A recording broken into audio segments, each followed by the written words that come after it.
Kozhikode medical കോളേജിൽ bomb ഭീഷണി. അത്യാഹിത വിഭാഗത്തിൽ പരിശോധന നടക്കുന്നു. വിവരങ്ങളുമായി സമീർ സി മുഹമ്മദാണ് കോഴിക്കോട് നിന്ന് ചേരുന്നത്. സമീർ, എന്താണ് ഈ സംഭവം? കൂടുതൽ വിവരങ്ങൾ എന്തൊക്കെയാണ്?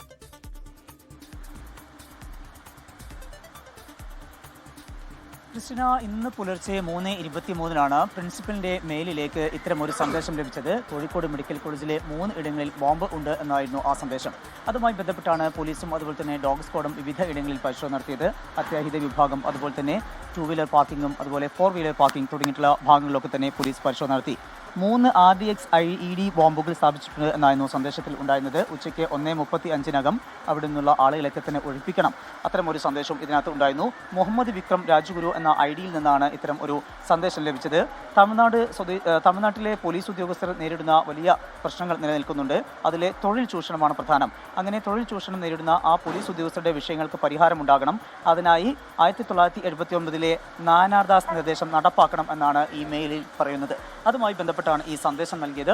ആ സന്ദേശത്തിന്റെ പശ്ചാത്തലത്തിലാണ് വലിയ രീതിയിലുള്ള പരിശോധന വിവിധ ഇടങ്ങളിൽ കേന്ദ്രീകരിച്ചുകൊണ്ട് പോലീസ് നടത്തിയത്. പക്ഷേ ഒന്നും തന്നെ കണ്ടെത്താൻ കഴിഞ്ഞിട്ടില്ല. മാത്രമല്ല, ഈ പറയുന്ന സമയം അതിക്രമിക്കുകയും ചെയ്തിരിക്കുന്നു. 1:35 എന്നുള്ള സമയമാണ് അതിനകത്ത് കാണിച്ചിരുന്നത്. എന്നാൽ ഒന്നും തന്നെ സംഭവിച്ചില്ല എന്നത് ആശ്വാസം നൽകുന്ന കാര്യമാണ്. ഇത് വ്യാജമാണ്. ഈ വ്യാജ സന്ദേശം നൽകിക്കൊണ്ട് ആളുകളെ ഭീതിയിലാക്കുക എന്നുള്ള ലക്ഷ്യത്തോടു കൂടെ അയച്ചതാണ് ഈ മെയിൽ എന്നുള്ള ഒരു പ്രാഥമിക വിലയിരുത്തലാണ് പോലീസ് ഉള്ളത്. ഏതായാലും ഇതുമായി ബന്ധപ്പെട്ട് പോലീസിന്റെയും അതുപോലെ തന്നെ ഡോഗ് സ്ക്വാഡിന്റെയും ഒക്കെ പരിശോധന നടത്തിയിരുന്നു. ഒന്നും തന്നെ ഈ പാർക്കിംഗ്, അതുപോലെ തന്നെ ആശുപത്രിയുടെ കെട്ടിടങ്ങൾ തുടങ്ങിയിട്ടുള്ള ഭാഗങ്ങളിലൊന്നും തന്നെ ഇത്തരത്തിലുള്ള ഒന്നും തന്നെ കണ്ടെത്താൻ കഴിഞ്ഞിട്ടില്ല.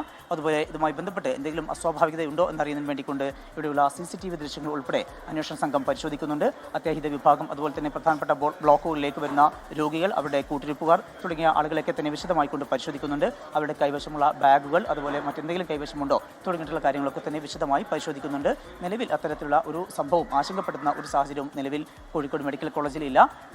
ഇത്തരം ഒരു സന്ദേശം ലഭിച്ചതിന്റെ പശ്ചാത്തലത്തിലാണ് വിശദമായിട്ടുള്ള പരിശോധന നടത്തിക്കൊണ്ടിരിക്കുന്നത്. ക്രിസ്റ്റീന, ലോകത്തെവിടെയായാലും ഏത് സമയത്തും 24 വാർത്തകളും ഓഗ്മെന്റഡ് റിയാലിറ്റി പാക്കേജുകളും എക്സ്പ്ലെയിനറുകളും വിശദമായി കാണാൻ ഞങ്ങളുടെ YouTube ചാനൽ നിങ്ങൾക്ക് സബ്സ്ക്രൈബ് ചെയ്യാം.